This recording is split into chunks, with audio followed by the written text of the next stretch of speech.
오늘 말씀드릴 내용은 영혼의 실존과 분해주의라는 제목으로 말씀드리는데요. 사실 어떻게 보면 이 주제가 저희 삶하고 직결되어 있습니다. 아마 오늘 보면서 책을 선물받았을 때 제 자서전이거든요.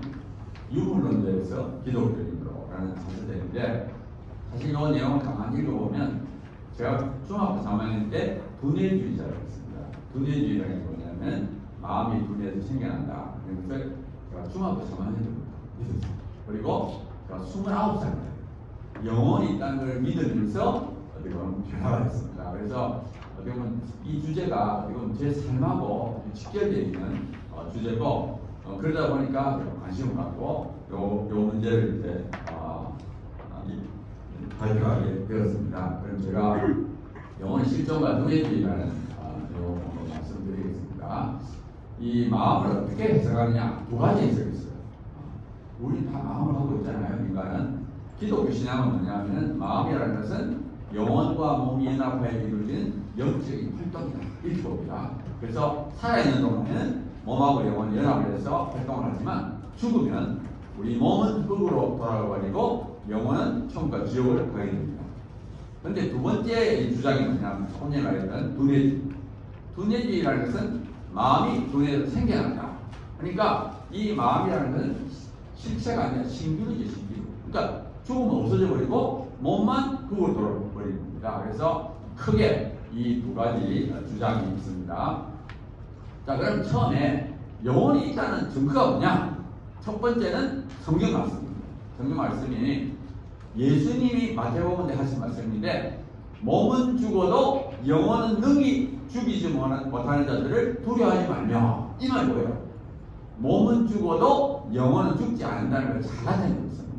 그 다음에 알다시피 엘리야가 하르바 과부의 아들을 살릴 때 영이 돌아오고요, 예수님이 야이로의 딸을 살릴 때 영이 돌아옵니다. 그러니까 영이 몸에서 떠나면 죽고 돌아오면 살아난다는 것을 알 수 있죠. 그 다음에 죽음 이후에 가는 천국과 지옥을 성경에서는 반복적으로 말하고 있습니다. 그러니까 영혼이 있다는 것은 우리 주장이 아니에요. 사람이 만드는 주장이 아니라 이거는 성경에 분명히 기록된 하나님 말씀이고 진리입니다. 그 다음에 다른 영들이 우리 마음에 영향을 주는 것을 볼 수 있어요. 하나님이 우리 마음을 감동을 시키시고, 어떨 때는 완악하게 하시고, 또 지혜로운 마음을 주시고, 또 사단도 우리 마음속에 생각을 부르는. 그래서 이걸 보면 다른 영들이 우리 마음에 영향을 줄 수 있다는 걸 볼 수 있으니까 자기 영혼은 자기에게 얼마나 영향을 줄 수 있죠. 내 영혼이 내 마음에 영향을 줄 수 있다는 것을 간접적으로 잘 나타냅니다. 그 다음에 영들이 몸 안에 거하고 몸을 조작합니다. 그러니까 성령이 우리 안에 거하시면서 방언하게 하고, 또 귀신도 자기 뜻대로 귀신 뜻대로 말하게 하고 몸을 주고 합니다. 그래서 이 인간의 몸은 영을 담는 그릇이다, 이것을 알 수 있습니다.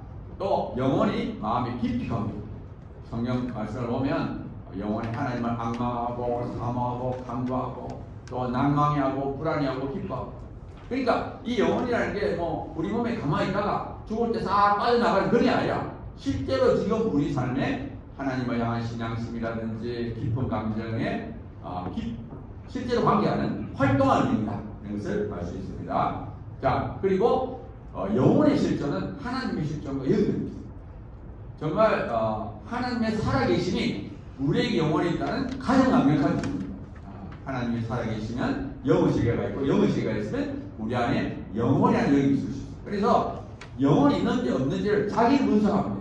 우리를 분석해가지고는 이게 잘 모릅니다. 근데 하나님의 살아계심을 확인하게 되면 진짜 있구나는 걸 알게 되는 거예요.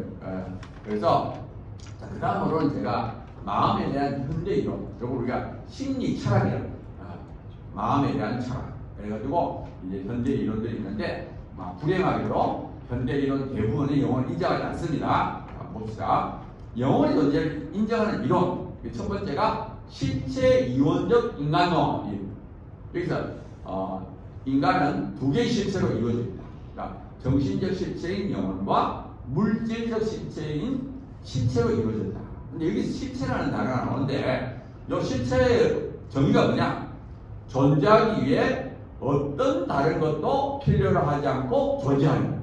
그러니까 다른 것에 의존하는 것이 아니라는 거예요. 그게 실체. 여기 데카르트가 한 정의입니다. 그래서 데카르트는 실체 이론적 인간론을 지지했어요. 자, 두 번째는 상호작용적 이론론. 요거는 이제 몸하고 영혼이 서로 영향을 주고받는다는 거예요. 그러니까 상호작용적 이론론 안에는 여러 가지가 있습니다. 실체 이론적 이론론, 속성 이론 여러 가지가 있는데 이 중에서도 실체 이론론은 영혼을 인정하고요. 속성 이론론은 영혼을 인정하지 않습니다. 근데 아무튼 상호작용을 한다고 보여. 그리고 최근의 지지자들이 이런 사람들이 있습니다. 자, 이제는 영혼이 없다는 걸 봅시다. 자, 그 중에 대표적인 것이 환원적 물리주의. 쉽게 말하면 유물론입니다. 자, 여기서 물리주의라는 건 뭐냐? 세상의 모든 이치는 물질의 이치로 파악이 가능하다. 그러니까 물질적인 현상으로 모든 걸 알 수 있다. 여기 물리주의입니다. 그 다음에 환원이라는 건 뭐냐면 다른 것들이 결국 그것에 비교해야 된다. 그러니까 환원적 물리주의라는 결국 이제 물질의 이치로 모든 걸 알 수 있다는 거예요. 그래서 정신적인 속성은 물질적 속성으로 환원이 된다. 그리고 마음은 독자적인 실체로 존재하지 않는다. 영혼을 인정하지 않지요. 자, 그 다음에 환원적 물리주의 안에는 세 종류가 있습니다. 행동주의, 기능주의, 유형, 동의론. 그래서 여기서 행동주의는 뭐냐면 행동을 통해서 우리가 마음을 알 수 있다. 그러니까 마음이란 모르니까 겉으로 드러난 행동을 보고 해야 된다.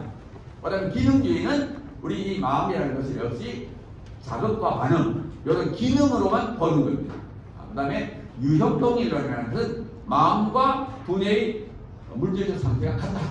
다 이게 환원적 물리주의 안에 있는 것들입니다. 근데 이게 어떤 심리학의 큰 흐름들이었다고 보시면 됩니다. 자, 그 다음에 창발론. 창발론은 뭐냐면은, 이 창발이라는 건 뭐냐면은, 이전에 존재하지 않았던 새로운 속성, 실체가 생겨나는 거예요. 그러니까 좀 복잡성. 그러니까 쉽게 말하면 두뇌 안에 있는 뇌세포들이 막 만지게 되면 이것이 새롭게 만들어진다. 그래서 이제 이 헤스커라는 사람들은 심적 실체는 두뇌의 기능적 활동에서 창발된 계열자다. 그러니까 두뇌에서부터 만들어진 거예요. 그러니까 새로운 것이죠. 근데 창발적 계열자는 두뇌에서 창발되었기 때문에 공간적 실제가 공간을 가집니다. 그 다음에 근데 이 창발로는 영혼의 실체를 인정하지 않아요. 그러니까 죽으면 이 창발된 두뇌에서 만들어졌기 때문에 없어집니다. 그래서 영혼을 인정하지 않습니다. 자, 세 번째 이중측론론. 이건 뭐냐면 똑같은 건데 두 군데서 만나요. 두 군데서. 그래서 똑같은 이 마음을 자기가 보느냐, 자기 안에서 1인 신적 관절. 내가 내 마음 안에서 보는 거냐, 밖에서 보는 거냐. 그래서 이제 내가 똑같은. 그래서 이걸 조금 어렵게 말하면 존재론적으로는 하나인데 인식론적으로는 두 개다. 이렇게 조금 어려운 거죠. 그래서 아무튼 이 이중측면론도 영혼을 인정하지 않습니다. 그래서 대다수의 심리 철학은 영혼을 인정하지 않는다. 이렇게 보시면 됩니다. 자, 그럼 왜 영혼이 없다고 하느냐? 영혼이 없다는 주장을 세 개 한번 들어보겠습니다. 첫 번째, 다른 동물과의 생물학적 연속성. 그러니까 인간과 동물은 연속되어 있다. 그러니까 동물과 인간은 차이점보다 공통점이 더 많다. 그리고 인간과 동물의 정신적 능력은 수준 차이에서도 본질적 차이가 없다. 그러니까 개도 꼬리 치고 막 이러니까 인간이나 개나 이런 게 다 똑같다는 거예요. 본질적으로. 조금 우리가 쉽게 말하면 조금 기능이 더 발달한 그런 존재라는 거예요. 자, 반대로 봅시다. 자, 동물에게도 인간과 유사한 정신적 특징이 있어 보이지만 동물에게 인간과 동일한 자식, 마음이 있는지는 알 수 없다는 거예요. 그 다음에 동물도 두뇌가 있고 학습이 가능하기 때문에 초보적인 정신 활동, 그러니까 기억이라든지 언어가 좀 가능하지만 그렇다고 해서 본격적 차이가 없다. 이건 논리적 비약이에요. 그리고 인간과 동물은 엄청난 차이가 있고 동물에게는 창조성, 윤리성, 종교성이 있다. 자, 두 번째는 뭐냐면은 정신 능력의 두뇌 의존성. 여기 뭐냐면 두뇌가 손상을 받으면 정신 능력이 장애가 생긴다. 그래서 요거를 이유해서 영혼이 없다 그래요. 근데 제 생각에는 요거는 영혼과 정신 활동에 대한 오해다. 왜냐하면 이 정신활동이라는 것은 몸과 영혼이 연합을 해서 이루어진 결과물이고, 영혼은 정신활동을 이루는 근원이다. 그래서 비유를 했는데, 몸은, 두뇌를 포함한 몸은 컴퓨터고, 컴퓨터를 일하는 사람은 컴퓨터 사용은 자고, 정신활동은 뭐냐? 그 컴퓨터 화면에 나타나는 화면이다. 그러니까 영혼과 정신활동은 엄연이다. 영혼은 정신활동을 이루는 근원, 실체고. 자, 그래서 정신능력의 두뇌 의존성은 영혼이 없다는 증거가 아니다. 보세요. 컴퓨터가 망가지면 장애 생깁니다. 그것만 가지고 컴퓨터 사용자가 없다고 말할 수 없죠. 근데 또 살아있는 동안엔 반드시 몸과 영혼이 연합을 해서 정신적 활동을 하기 때문에 정신능력의 두뇌 의존성은 당연히 존재한다. 그렇지만 그게 영혼이 없다는 증거가 아니다. 거예요. 자, 세 번째가 이제 저쪽에서 주장하는 가장 강력한 주장이 요겁니다. 세 번째가. 여기 뭐냐면은 비물질인 영혼이 어떻게 물질인 몸에 영향을 줄 수 있느냐. 하나는 비물질이고 하나는 물질인데 어떻게 비물질과 물질이 서로 영향을 주느냐. 이게 아니다.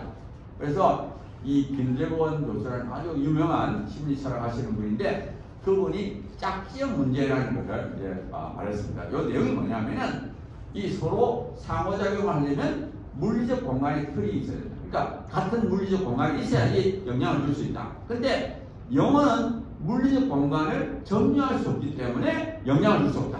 이게 이제 짝지역 문제라고 이제 김재권 교수가 한 말입니다. 자, 그러면 반론을 제기하겠습니다. 첫 번째, 비물질인 영이 지금도 물질에 영향을 주고 있습니다. 그렇죠? 하나님은 자연을 다스리시고 기적을 행하고 우리 마음에 감동하고 이건 두뇌 세포에 영향을 주고 있다는 거죠. 귀신도 마찬가지입니다. 우리 몸을 주관하고 생각을 불러놓고 그러니까 비물질인 영들은 지금도 물질에 영향을 주고 있다. 그리고 또 하나님은 물질계 자체를 만들었기 때문에 당연히 이걸 어떻게 영향을 줄지 다 말해놨다는 겁니다. 자, 그다음 짝지역 문제를 조금 전에 말했는데 영혼이 공간을 점유할 수 없다는 것은 검증이 불가능합니다. 하나님은 편재예요, 편재. 모든 공간에 동시에 존재하지만 영혼과 귀신은 편재하지 않습니다.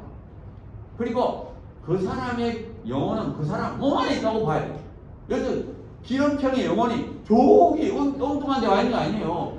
기름평의 영혼은 당연히 내 안에 있는 겁니다. 그죠? 그리고 영혼이 공간을 점유할 수 없다는 확인 불가능한 과정으로 영향을 줄 수 없다는 것은 설득력이 없다. 이렇게 우리가 할 수 있습니다. 자, 그 다음에 조금 어려운 이야기를 하는데 제가 물리학을 하기 때문에 현대 물리학을 조금 이야기하겠어요. 현대 물리학이 어떤 내용이 있는가 하면 여기 20세기 오면서 밝혀진 사실인데 모든 물질은 공간에 국소화된 입자성과 공간에 국소화되지 않는 파동성을 갖는다. 그러니까 물질은 모든 물질은 입자성과 파동성을 다 갖는다 이래요. 이게 입자성은 뭐냐면 우리 입자 그러면 어떤 특정한 장소에 있는 걸 말하죠. 특정한 장소. 파동이라면 퍼져 있는 겁니다. 우리가 물결파, 뭐 이렇게 덕파 이런 다 퍼져 있는 거죠. 그런데 참 신기하게도 물질은 입자성과 파동성을 다 갖고 있습니다. 자, 그 대표적인 예가 전자. 그럼 전자는 입자거든요. 입자. 입자를 이중스림, 그러니까 두 개의 틈으로 통과시킵니다. 전자를 두 개의 틈으로 딱 통과시키면 스크린에 간섭 무늬가 생깁니다. 밝고 어둡고 간섭 무늬가 생깁니다. 자, 간섭 무늬가 생겼다는 것은 두 개가 합쳐져야 돼요. 합쳐. 하나만 가지고는 간섭이 안 됩니다. 자, 근데 한 개의 전자가 와가지고 두 개의 틈을 통과한 다음에 간섭을 이루다. 그러면 뭐예요? 두 개의 이중스림을 통과한 두 개의 어떤 값이 합쳐져서 간섭을 이루는. 그러니까 이게 이해가 안 되는 거죠. 어떻게 하나인 전자가 입자성을 가진 하나의 입자가 두 군데를 통과해서 간섭을 일으키느냐. 아니 이게 참 어려운 문제죠. 그러니까 쉽게 말하면 물질에 대해서 우리가 잘 모른다는 겁니다. 자, 두 번째, 비물질과 물질이 변환이 돼요. 에너지는 비물질입니다. 그 다음에 이제 에너지가 물질이 있다가 물질이 에너지. 우리가 하도 뭐 아인슈타인이 유명한 제가 E는 mc 제곱 하니까 에너지는 뭐 질량 곱하기 빛의 속도의 제곱 이렇게 배우니까 뭐 이게 에너지가 물질이라고 이게 쉽게 받아들이는데 이게 굉장히 신기한 겁니다. 제가 한번 예를 들어 볼게요. 우리가 벽돌이라는 물질을 들고 높이 올라가지고 탁 떨어져요. 그럼 벽돌이 막 밑으로 빨리 떨어지겠죠. 그럼 점점 빨라집니다. 운동에너지가 점점 많아져요. 그죠? 그래서 땅에 탁 부딪히는 순간 벽돌 하나가 체계가 되고 있어. 그래서 또 체계를 막 들고 올라가지고 탁 떨어지니까 체계가 9개 됐어. 좀 이상하지 않아요? 아니 물질이 뭔데 이렇게 자꾸 생기지? 그러니까 제가 말씀드리는 지금은 우리가 물질을 아는 것 같아도 모릅니다. 그리고 물질의 근본 요소인 입자를 구성 재료와 구조나 모형을 부릅니다. 여기 전자를 우리가 굉장히 팍 확대했다면 전자가 도대체 뭘로 만들어진 건지 어떤 모양인지 구조가 뭔지 알 수가 없어요. 그러니까 신기하잖아요. 에너지만 주면 물질이 만들어져요. 아니 도대체 물질이 어디서 튀어나옵니까? 우리가 에너지가 있으면 어떤 걸 이렇게 뭉쳐가지고 모래를 뭉쳐가지고 이렇게 이건 되는데 없던 게 생기는 거예요. 없던 게. 그러니까 제가 말씀드린 지금은 아직도 우리가 물질이 뭔지 모릅니다. 근데 물질이 뭔지도 모르는데 물질과 비물질이 영향을 주고 갈 수가 없다. 이렇게 말도 할 수 없어요. 그거는 옛날 고전 옛날 과학에서는 그게 막 그렇게 생각하는데 현대 과학에서는 그렇지 않다. 그래서 제가 말씀드렸습니다. 그 다음에 두뇌주의를 봅시다. 두뇌주의. 자, 두뇌주의가 얼마나 나쁜지를 봅시다. 두뇌주의는 마음이 두뇌에서 생기는 생물학적 현상이다. 이렇게 봅니다. 그래서 감각이나 사고나 감정이나 기억 이런 것들이 다 이 뇌세포에서 만들어진 물리적, 물리학 현상이다. 이렇게 봅니다. 그러니까 신경과학 이런 거는 두뇌에 있는 그 구조나 이런 것들이 마음을 창출하는 거예요. 쉽게 말하면 신경과학은 우리 이 두뇌가 만약에 컴퓨터 하드웨어, 인지과학은 뭐냐면 이걸 소프트웨어를 봅니다. 그래서 어떻게 보면 인지과학이 조금 더 우리 그게 더 나쁜 겁니다. 자, 그 다음에 두뇌주의는 인간의 본성을 새롭게 씁니다. 쉽게 말하면 말하는 척, 좌우식. 그러니까 예를 들어서 제가 이제 기름평이라는 인식을 갖고 있는데 이 기름평이라는 인식이라는 건 뭐냐? 두뇌가 정보 처리 과정을 통합하는 과정에서 나타난 현상이 현상. 그러니까 지금 내가 착각하고 있는 겁니다. 두뇌가 지금 다 하고 있는데 두뇌가 한 거를 내가 이제 착각하고 있는 게 기름평입니다. 그 다음에 가치가 윤리, 철학, 종교는 다 두뇌가 만들어낸 체계. 인간의 영혼이나 자아나 자유의지, 윤리나 가치는 다 환상. 두뇌가 만들어냈어요. 그래서 인간의 진정한 실체는 뭐냐? 뇌에 의해서 작동하는 정보 처리기. 그러니까 우리는 조금 고성능 컴퓨터입니다. 컴퓨터가 지금 열심히 해가 됐는데 그거를 결과물을 내가 이제 인식하고 이제 막 말하고 있는 거예요. 그러니까 두뇌주의 인간의 본성을 이렇게 정의하고 있다. 그래서 두뇌주의 문제점이 뭐냐? 첫 번째는 자의식을 설명하는 겁니다. 그 뇌세포들이 막 해가지고 우리 지금 하는데, 근데 우리는 일관성이 있잖아요. 내가 어릴 때부터 지금 뭐 70년 가까이를 일관성 있게 내 자의식을 갖고 계속 살아가고 있습니다. 이 컴퓨터가 이제 작동을 불확실하가 막 엉뚱한 갔다 오는 게 아니고 계속 내는 똑같은 또렷한 지금. 두 번째, 그 다음에 정말 뇌세포들이 이렇게 결정한다면 그러면 최초는 어떻게 됐나? 최초의 생각은 어떻게 됐나? 이게 또 설명하기 어렵습니다. 자, 결론을 가겠습니다. 첫 번째, 과학적 사실은 영혼의 존재를 부정할 수 없습니다. 현재 밝혀진 모든 과학적 사실은 영혼과 몸의 연합으로, 결합으로도 얼마든지 설명이 가능하고요. 과학적 방법으로는 영혼의 존재를 알 수 없습니다. 과학의 근원적인 합니다. 그리고 이 두뇌주의는 어떤 과학적 사실에 기초한 주장이 아니라 유물론에 기초한 주장, 영의 세계가 없다는 그걸 기초한 주장이라는 겁니다. 그 다음에 영혼과 두뇌의 상호작용은 신비했어요. 우리 잘 몰라요. 그래서 영혼의 실존은 하나님의 실존으로만 간접적으로 확인이 돼요. 그렇기 때문에 우리 영혼이 지금도 두뇌를 사용해서 정신활동을 지금 하고 있다 하고 우리 분명하게 그렇게 생각해야 됩니다. 그 다음에 영혼의 실존과 두뇌의 지금 어느 것이 맞는지는 과학적으로 증명이 불가능합니다. 그래서 우리는 각자 자기가 원하는 것을 선택하면 된다. 그리고 근데 문제는 뭐냐? 이 두뇌주의자들이 다음 세대를 세뇌하려는 거예요.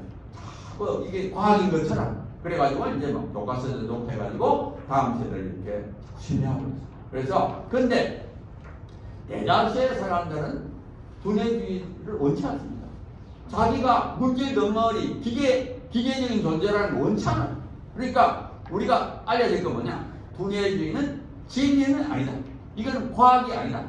그 사람들의 주장이다. 이거는 과학적 사실에 근거하지 않고 그 사람들의 주장이다. 그러니까 이렇게 진리가 아니라는 것만 확실하게 우리 알려주면 모두 다 두뇌주의를 원하지 않습니다. 자, 근데 마지막으로 제가 한 가지 조금 언급할 거는 그렇다고 해서 뇌과학이 전부 다 나빠 이렇게 하면 안 돼요. 뇌과학 연구는 괜찮지만 두뇌주의가 나쁜 것이다. 그러니까 예를 들어서 두뇌 자체를 우리가 연구하고 또 두뇌에 관한 질병을 치료하기 위해서 두뇌를 연구하는 것은 괜찮지만 영혼이 없고 두뇌가 전부 다 하고 있다 하는 두뇌주의는 우리가 강력하게 반대한다. 그리고 또 인간의 두뇌는 하나님의 걸작품입니다. 인간의 두뇌는 이렇게 이 정신활동을 하도록 만든 정말 하나님의 능력이 담긴, 그러니까 두뇌를 또 너무 막 아무것도 알지 이렇게 하면 안 돼요. 인간의 두뇌는 하나님의 걸작품이지만 하지만 두뇌만으로 하는 것은 아니다. 여기서 우리가 결론을 내립니다. 네, 감사합니다.